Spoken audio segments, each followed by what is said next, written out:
Today's Saturday. Remember back in school when you used to be able, when you had field trips planned? It was always a good day, right? Well, today we're going we're going on a field trip, and I'm excited about it. We're going to a shop here in North Carolina, pretty close to where I live, and I've known the owner of the shop, Lenny, for years and years. He is a fantastic guy, and I think you guys are going to love the cars, some of the cars they have in the shop. He's got a little bit of everything there. There's also a lot of cars in the lot that have been sitting for years that are very interesting. And that's where I actually picked up the Black Lotus. So I'm going to show you where the Lotus came from and where it sat for 20 plus years, which is really cool. So yeah, we're going to spend a couple hours there. You know, it's weird. In this part of North Carolina, there aren't a lot of car shops. This is not what I'd call, I mean, there's a lot of old cars around this area in North Carolina, definitely car country in that regard, but when it comes to like around Raleigh, Wake Forest, and the area where I live, there aren't a lot of shops that specialize in or even want to deal with old cars. Maybe 1, 2, 3, but I tell you what, they're the kind of shops where you call them up and you want to take your car in there and you want them to work on your car, and the response you get is, well, we're 6 months backlogged. And nobody wants to wait 6 months to get their car in the shop. A lot of British car owners will go to dealerships with their Land Rovers or Range Rovers or whatever they are, and the prices they get are outrageous. So in some of the work they can't even do, so they take it to Lenny, because he's been doing nothing but British cars his whole career. So he knows these things inside and out, whether they're old or new. It doesn't matter if you got an MG or a brand new Range Rover. I'm in line getting breakfast. So as soon as I get through this drive-through, we're going to head up the road to Lennys Shop, and it's going to be exciting. We made it! Lenny is an absolute encyclopedia of everything British cars. So talking to him is just a joy. I learn so much every time I'm here. So let's take a walk around the yard, see what we see, and then go inside and check out some cars. Well, you're in North Carolina when you see tractors.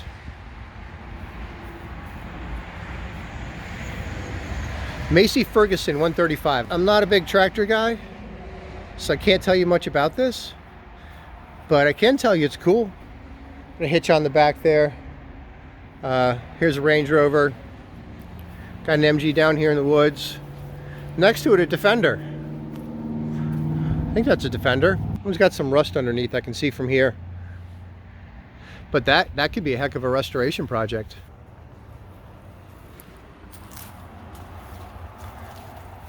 These things just don't pop up for sale that much. Maybe completely redone ones, right? But not project cars. Oh, look at that. It had the hood-mounted spare tire. That's really cool. I love that. No, it's yeah, it's a Land Rover. I get confused if this is a Series 2 Land Rover, but it kind of looks like a Defender. I don't know. Last on the road in 2018. Wow, find that hard to believe. And it's from New York State. Ha, that explains the rust. Body's good because it's aluminum, right? This had a hard life. It just looks like this thing hasn't run in years. No ignition. If I can see the miles. That says 77,000. Could be 77. Could be 177. Land Rovers galore. They're everywhere. I'm so tempted every time I come here to just get into a Land Rover restoration. Everybody, reliability on these cars, everyone's down on them, but I think they look really cool, and I don't think there's anything on them I probably couldn't fix. And if I can't fix it, Lenny can. Here's a more sportier Land Rover. I don't think these were great cars. Got a Jag sitting here in flat black paint. Some big wheels. Look at those.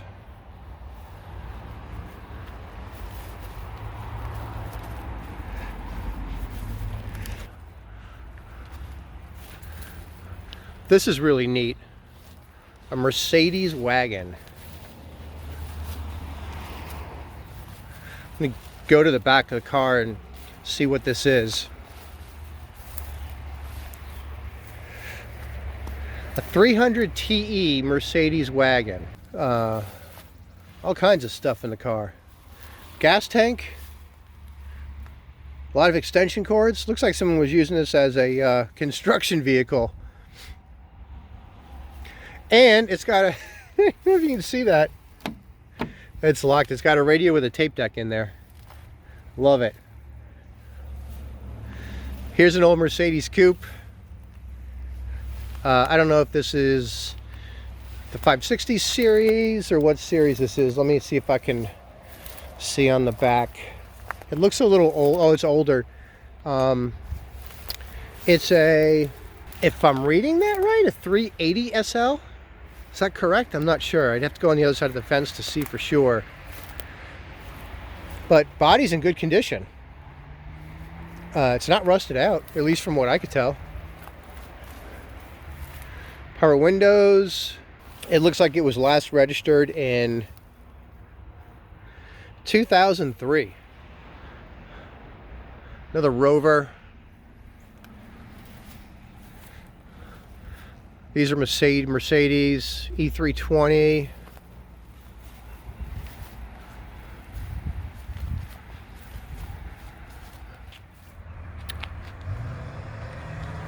Here's an Audi TT.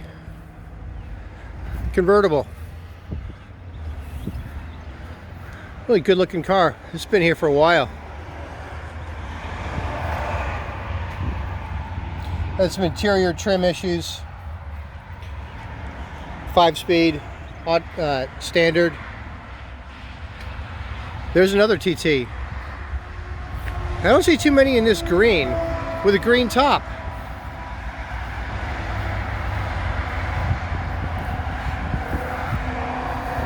Five-speed manual.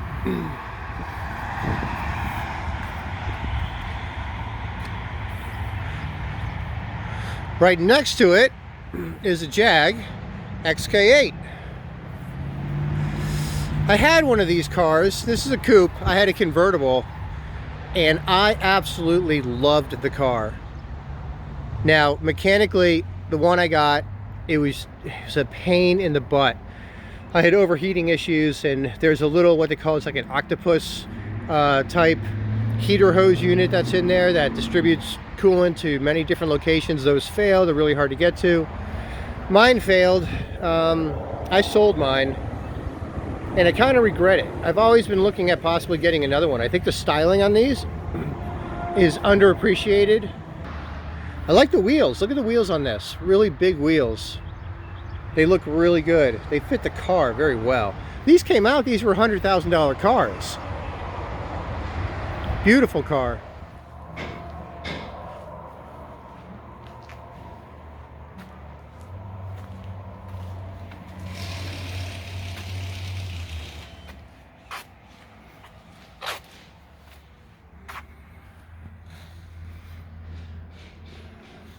Austin Healey 300 MX.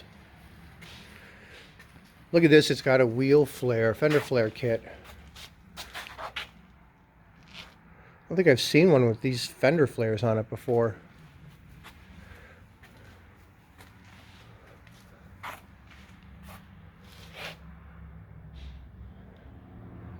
MG.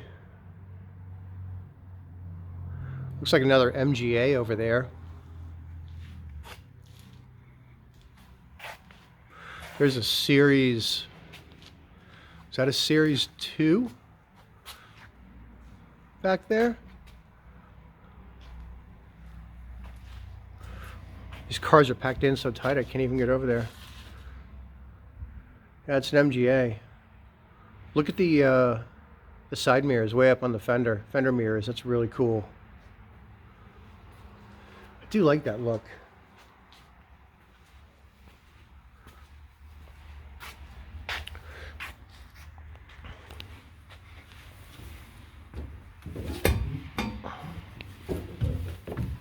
Oh, crawling over cars. These things are bumper to bumper. All right, I'm going to the back room where I purchased my 1979 Black Lotus that I'm restoring. It was back here. It was right over here. There was a row of about 12 cars. Like I said in one of those videos, I had to buy them all. Now it's like this room is turned into a parts room. Look at all those Range Rover, Land Rover parts. Seats.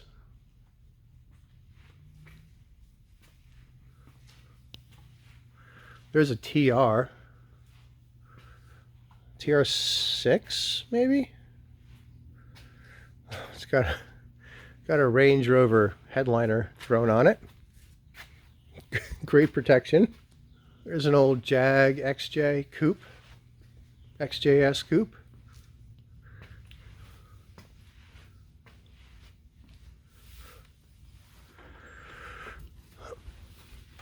This is an MGC. And the reason I know it's an MGC, you see that bulge in the hood? There's a straight 6 in this car. It didn't have a 4-cylinder, it had a 6-cylinder. It's a very, very cool car. You don't see too many of these around at all. It certainly doesn't have any, it's not getting any love back here. But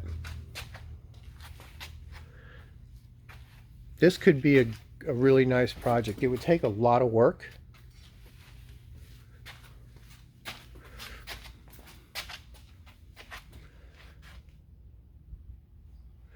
Look at the great wire wheels. Those are really nice wheels. It's got the fender mounted side mirrors. All right, check this out. Triumph GT6.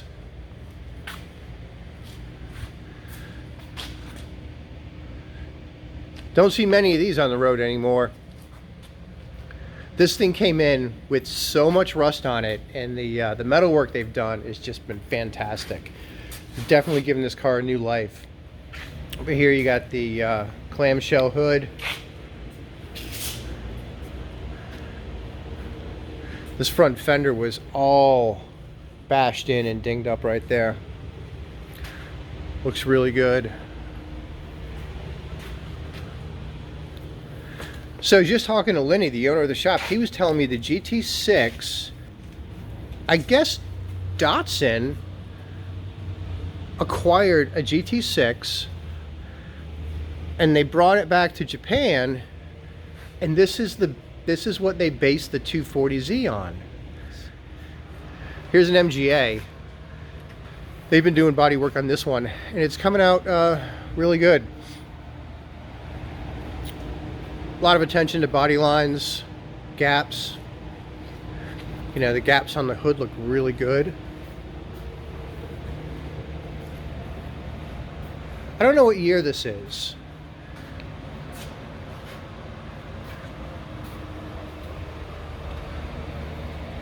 There's no floor right now.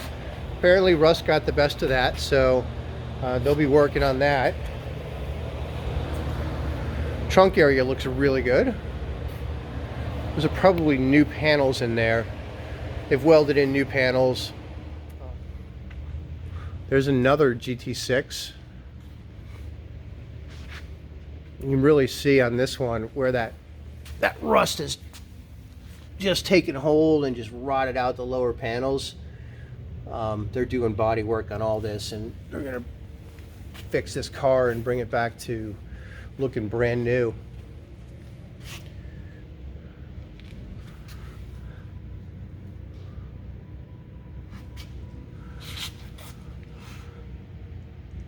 one that's in the works. That's a little out of place. Got a Chevy Corvette in a British car shop. But they brought this right down to the fiberglass, just like they did my Lotus. And they'll get it right and spray gel coat and be working this car back up. There's a Land Rover. This one's had all the body work done to it. It's in reassembly. I believe this is a 1962 Series 2A. If you didn't know, these cars are mostly all aluminum. The body panels on these are aluminum.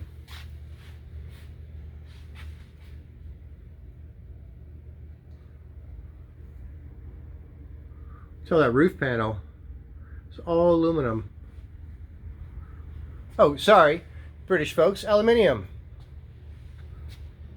An MGB with a V8, nice wheels, and a Jag XJS rear end assembly. I don't even know what kind of transmission it has. Chrome roll bars inside. Those are nicely done. Looks good. Yeah, whoever built this, put that all together, did a good job. This is a good looking little car. I do like the wheels a lot. Yeah, because I don't like rubber bumper MGs usually, but that one is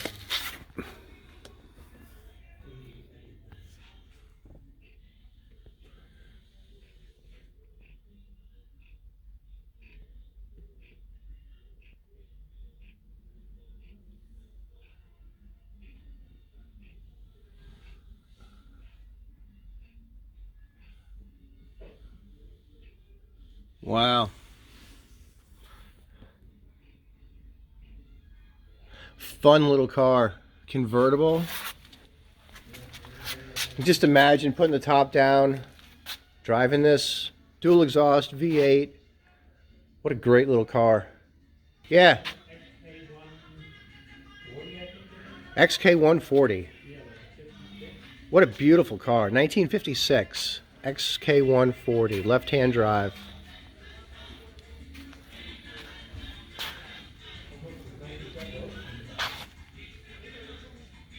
Beautiful interior. Nice period correct steering wheel.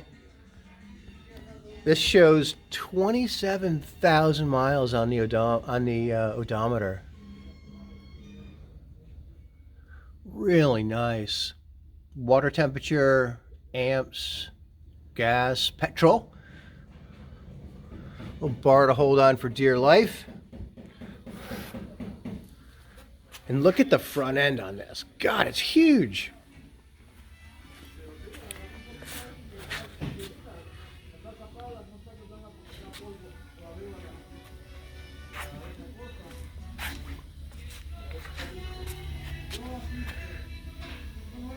That's just art.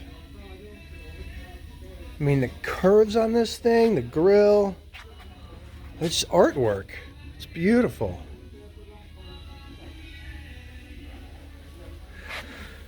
He's got a bunch of plaques on the front here.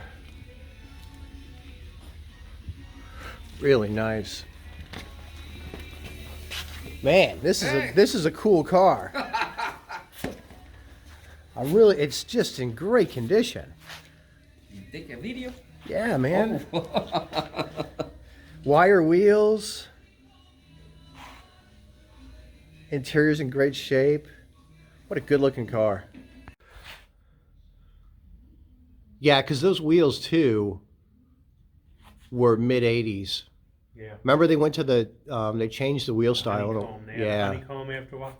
And that's that weird, I forget, that is that weird top. Yeah, it's called a Cabralette, right? I think it says on the Yeah, back. isn't there a C on the back Yeah, or something? that's right, XJSC. And they only made the Cabriolettes for just a couple years. It might have been 1 year, I don't know, with this weird convertible top configuration. Anyway, yeah, these are These are rare cars.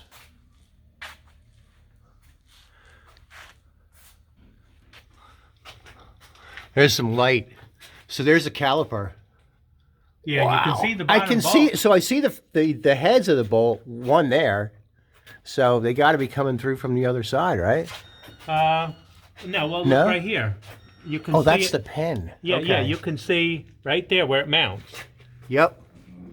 I do see that. Right there, and Yeah. go a little bit over, and you'll see the head of the bolt that I had to put on. Oh, right yeah. there, right there. I see it. Now, I went through a hole here. There's a But- hole in the rotor. Yeah, right here. See it? Which made life a lot easier. Because without that, I guess I would have had to take the rotors off. And then to get the top one, whew, So what is this? A what? 1980? 86. 86 XJS. New which calipers. I guess this is a big deal back then. But this was a cool suspension. It's cool now. You have the Yeah. double shocks. Well, I've been making that since 1975. So And I yeah, don't know look if at the double shocks. Yeah. That's why Jaguars drive like Jaguars. You know, it's such a smooth ride. Well, I know people, the people in England, when they make like these kit cars, they like this back axle. They put them on all their little. I think some of the back in the 80s and 90s, some of the hot rods they were building, they were taking these rear assemblies out because the So- unit itself is. Yeah. So when they put it on that great. MG, I think they cut everything to make it a little shorter. Wow. Which I didn't really notice when we were under it, but they would cut the axles and these bars to just fit it under that body. So this is the lower link, Yeah. and that bolts up to.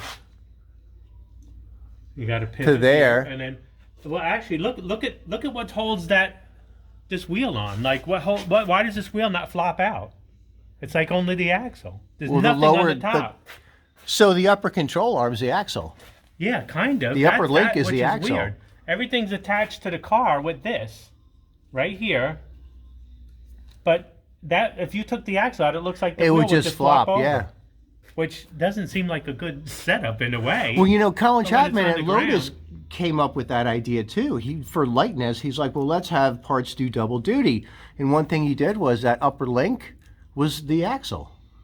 Which I guess when the weight of the car is on the ground, it's not really pulling on it. I don't think it's. I mean, it's all. Yeah, It's a the CV joint, though, geometry of right? That thing. Yeah, they're just CV joints. Yeah. No, No, they're U joints. There's a regular U old joint in yeah. there. Yeah, that's a U joint. Those are just covers. covered U joints. Yeah. Wow. And when Boy. it's on the ground, it's probably relatively straight, that axle.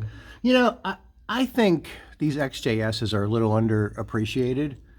Well, I was looking. They to get a sell bad mine. rap I was because looking of to the sell mine, engine. and I started looking at them online, see what people are asking Yeah. on Hemmings, and there are people asking 30 and 40,000. Now I don't know if they'll ever get, and they have some nice clean cars, They're going up in value, I think. but there's a lot of them in the teens. 'Cause I Yeah. thought- But you know what? So many haven't been maintained just because the engines are impossible to maintain. I guess, but there are some, I mean, amazing looking cars, like brand new looking. Wow.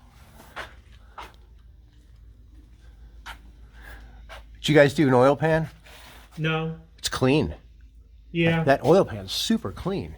Yeah. Well, maybe I wiped it down or whatever. Even the steering rack is Yeah, it's been wiped, like cleaned with brake clean and yeah. stuff. But it's not rusted out. There's Yeah, not a lot of actually, rust. This car seems like, I don't know what the miles are on. This car is relatively clean car It is. when you think about it. And like, see, I've got this jack by these little like lumps that are meant for the jacking points. Oh, yeah. Well, most of the time, this floor is in such bad shape you can't use it. It's rusted out, yeah. Yeah, you're right. This one it doesn't have a lot It's of a pretty rust. solid car, and I mean, no rot, and I hardly see a lot of surface rust. These really good undercoating, that's all in good condition. Thank God they undercoated these cars. That's some thick undercoating too. That's good stuff. yeah, it's like you could tell it's been painted and stuff on the top. So what'd you do to the motor on this?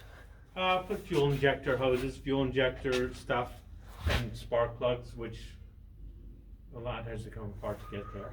Wow. Well, that was a little something different, right? I always enjoy going out to Lennys Shop, man. He's got the coolest stuff there. The guys are really nice. You know, they just let me walk around, do my thing, like I work there, like one of them. So yeah, really cool. You know what I didn't share with you is that I've got my third Lotus Esprit in that shop being painted. And I saved that footage because I want to do a separate little video on that.